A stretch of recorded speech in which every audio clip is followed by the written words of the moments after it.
Welcome back guys to Simran ice academy. आज हम देखेंगे किस किस तरीके से इंडिया है हमारा जो संगम एज में एंटर कर रहा है।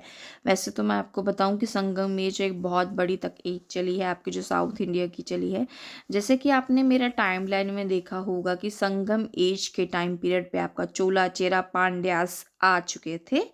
आप मैपिंग देख रहे होंगे। इसके अलावा अगर मैं बात करूँ तो ठीक है, संगम युग शुरू होने के टाइम पे आप देखेंगे 300 के अप्रॉक्स ये बीसी से शुरू होकर 300 सीई तक चलती है। उस टाइम पीरियड में हमारे नॉर्थ इंडिया में क्या चल रहा है, सेंट्रल इंडिया में क्या चल रहा है और हमारे बिल्कुल साउथ इंडिया में क्या चल रहा है, उस हिसाब से मैं आपको बताती हूँ कि जैसे कि संगम एज के 300 से आपका अप्रॉक्स आपका 400 के मुझे लगता है कि आपका मौर्यन एम्पायर चला है, फिर मर्केंटाइल एरा चला है आपका, फिर जाके गुप्ता पीरियड आता है आपका। फिर सेंट्रल इंडिया के अंदर आपकी छोटी छोटी डायनेस्टीज चलती चलती चलती गई हैं मेजरली, फिर आपके बीच में सातवाहन डायनेस्टीज आती हैं। ठीक है। और इस टाइम पीरियड पे जब इतना कुछ चल रहा है तो उस समय पे चल रहा है नीचे संगम एज जो है चोला चेरा पांड्यास की।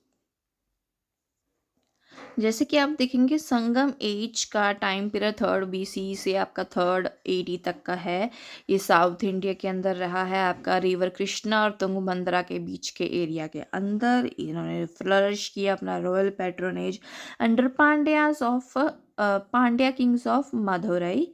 और इनकी जो असेंबली थी वो एमिनेंट स्कॉलर्स की थी जिनको थ्री संगम्स के नाम से याद रखते हैं हम। जैसे कि उन्हें कहेंगे मुंचंगम। ठीक है। तो फर्स्ट आपके इसके अंदर ना आपके थ्री एक स्टेजेस रहे हैं। जैसे कि फर्स्ट संगम जो है आपका उसका मतलब है कि एकेडमी ऑफ तमिल पॉइंट्स। ठीक है। जो मदुरई में हुई थी, उसका कोई लिटरेरी वर्क अवेलेबल हमारे पास एट प्रेजेंट नहीं बना है, बचा है।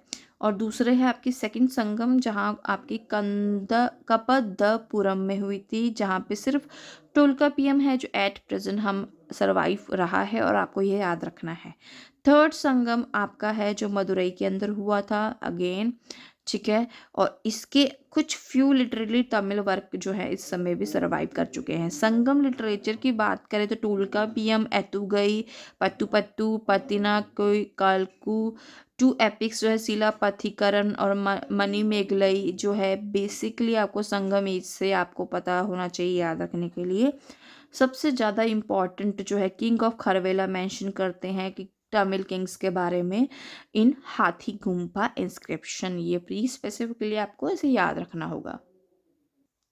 जैसे कि आप देखेंगे कि रूलर्स हमारे शिव विष्णु जी हैं। टाइम पीरियड उनका 575 से 600 एडी के बीच है। कालाभारा है। कालाभारास के साथ उनकी बैटल होती है। टाइटल उन्हें अवानी शीमा का रहते हैं जिसका मतलब line of the earth. Contribution in art and culture इनका कुछ खास नहीं है। इंपॉर्टेंट डिटेल्स इनके बारे में याद रखें तो इन्होंने एक्सटेंड किया था अपना empire up to the river of Kaveri. Mahendra Varman ji हैं वन, उनका टाइम पीरियड रहता है 680 से 630 तक इनकी बैटल होती है पुलालुर के साथ। और पुलाकेसिन टू के साथ इनकी रहती है चालुक्यास के किंग के साथ, पर इनका लॉस होता जाता है बैटल में। टाइटल्स इन्होंने चेताकारी बिल्डर ऑफ द टेम्पल का लिया है, चित्रकर पुली और विचित्र कर चिता मातविलसा मदगुप्तु। इंस्क्रिप्शन के अंदर विचित्र चिता के बारे में लिखा गया है। कंट्रीब्यूशन इनका आर्ट एंड कल्चर में है तो इन्होंने रॉक का टेम्पल बनाया है। माता विल्सा सनम संस्कृत वर्क इन्होंने किया है। इम्पॉर्टेंट डिटेल्स का अगर हम बात करें तो इन्होंने कंस्ट्रक्ट की है साइट्स महेंद्र रमनगलम में और महेंद्र जरवर्धन में। और अर्लियर इन्होंने जैनिज्म को सपोर्ट किया था। लेटर ये शैविज्म के अंदर आ गए थे, शिव को पूजने के अंदर। फिर अपार सेंट ये एक शिविज्म के साथ ही उनकी डेथ होती है। आगे देखेंगे हम नरसिम्हा वर्मन जी के बारे में जिन्हें ममल्ला के नाम से, ग्रेट रेसलर ममल्ला के नाम से याद रखा जाता है। आप अगर देखेंगे इनको टाइटल उस समय ये दिया गया है। 630 एडी से 668 एडी के बीच में इनका चलता है। बैटल इनकी होती है मणिमंगलम के साथ जो नियर कांची है। पुलकेसिन टू भी इनके साथ थे जिनको जूझ जाते हैं इनसे। और आपके कुरम कॉपर प्लेट पे इसके बारे में इंस्क्रिप्शन में लिखा गया है। टाइटल की बात करें तो ये वटापी कोंडा, डिस्ट्रॉयर ऑफ वटापी के नाम से इनको नरसिम्हा जी को है आपको टाइटल मिला, इन्होंने लिया। दूसरा इनका कंट्रीब्यूशन देखेंगे तो मोनोलिथिक राथास, फाउंडर ऑफ मलामापुरम, इन्होंने रखा है। और ह्यून सांग जी हैं, विजिट करते हैं घटिका में कांची ग्रेट लर्निंग सेंटर जो होता है, नेवल एक्सपीडिशन और श्रीलंका के बारे में भी वहाँ पे होता है उस समय, और ये मेंशन भी करते हैं। राजसिम्हा जी हैं जो, और जिन्हें NV2 कहा जाता है, 692 से 722 के बीच में रहते हैं। पीसफुल रजाइम रहता है, इनके बीच में कोई लड़ाई झगड़ा नहीं चल रहा है, पर टाइटल्स जरूर लेंगे ऑब्वियसली। तो शंकर भक्त, ठीक है, शंकर भक्त और वद्य विद्यारा अगम प्रिय, ठीक है, ये टाइटल्स लेते हैं। कंट्रीब्यूशन जैसे कि आपको नाम से ही पता लग रहा है कि शंकर भक्त हैं, तो उन्होंने कैलाशनाथ टेम्पल बनाया है भोलेनाथ का। कांचीपुरम में शोर टेम्पल बनाया है। इम्पॉर्टेंट अगर इनकी डिटेल्स बात करें तो दानदिन और संस्कृत स्कॉलर्स जो है इनकी कोर्ट में रहे हैं। मैरिटाइम ट्रेड इनके टाइम पे इंक्रीज हुआ है। नंदीवर्मन के बारे में बात करें तो इनका है सेकंड, ये नंदीवर्मन जी हैं, और 731 से 796 BC के बीच में रहा है। ये सन हैं आपके सिम्हा विष्णु जी के, और ब्रदर इनके हिरण्यवर्मन है, चोजन बाय घाटिका मेंबर्स। तो इनकी भी कोई लड़ाई नहीं है, बस एक स्पेसिफिकली याद रखने के लिए है आपको। वायकुंठा पेरमुल टिकांची है। कंट्रीब्यूशन इनकी जो उन्होंने बनाया है, वर्शिप करते हैं विष्णु जी के तिरुमंगी अलवा, कॉन्टेम्प्रेरी उनके रहे हैं ये तिरुमंगी अलवा जी के, ठीक है। बेसिकली आपको इतना ही याद करना है इसके अंदर।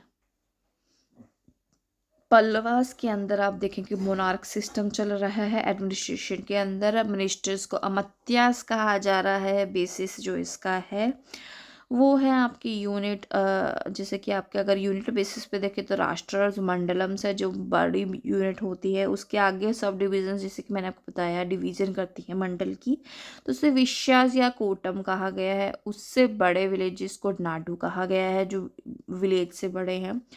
ओरिया विलेज उसको टाइटल दिया गया है जो स्मॉलेस्ट यूनिट आपकी दिखती है एडमिनिस्ट्रेशन के अंदर, ठीक है। इंचार्ज जो होते हैं राष्ट्र या मंडलम्स के, उन्हें युवराज कहा जाता है।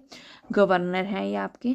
विश्यास और कोटम है जो ऑफिशियल अपॉइंटेड बाय किंग होते हैं आपके। नाडू की बात करें तो ये नटार इन्हें कहा जाता है। उर के जो संभालते हैं उन्हें उरवी और या विलेज असेंबली के जो उरवी होते हैं, उरी भी कहा जाता है। अपॉइंटमेंट सबकी किंग के द्वारा ही होती है, बाकी जो छोटे छोटे होते हैं वो किंग के द्वारा जो आगे आगे किंग होते हैं वो अपने मर्जी से किसी को भी दे देते हैं, ठीक है। जुडिशियल स्ट्रक्चर की बात करें तो हाईएस्ट जुडिशियल ऑर्गेनाइजेशन उस समय पर रहती है, वो उसे धर्म सेना कहा गया है। कोर्ट को जो टाउन के अंदर होता है उसे अधिकरनास कहा गया है। कोर्ट जो विलेज में होता है उसे करनास कहा गया है। देवाधन लैंड ग्रांट्स टेम्पल को दी जाती है। ब्रह्मदया लैंड ग्रांट्स जो ब्राह्मण लैंड ग्रांट जो टेम्पल को दी जाती है उसे देवाधन कहा गया है। ब्रह्मदया जिसे लैंड ग्रांट आपके ब्राह्मणास को दी जाती है वो कहा गया है। पल्लवास के लास्ट जो रूलर है वो अपराजिता है, जिन्होंने जिनको चोला किंग आदित्य वन ने हरा दिया था, ठीक है। उसी की वजह से इनका जो एम्पायर आगे ख़त्म हो जाता है। आप यहाँ पे एक बेसिक चीज़ नोट करें, जैसे कि जुडिशियल स्ट्रक्चर एक डेवलप हो चुका है, मतलब कि हम धीरे धीरे मेडिवल इंडिया की तरफ जा रहे हैं। हमने बहुत ज़्यादा अचीवमेंट्स अलग अलग स्फेयर में कर ली है। हमने कुछ एक नई नई चीज़ें जो हैं उनको हम यूज़ कर रहे हैं, किस तरीके से पॉलिटिकल हमारा एडमिनिस्ट्रेशन चलना चाहिए। एडमिनिस्ट्रेशन चल रहा है तो लॉ एंड ऑर्डर बन रहे हैं, तो लॉ और ऑर्डर को किस तरीके से फॉलो करना है, तो वो सब आपको इसके अंदर दिखेगा। आज के लिए वीडियो में इतना ही। आगे आप याद करना इसे बहुत बढ़िया तरीके से, और ऑल द वेरी बेस्ट।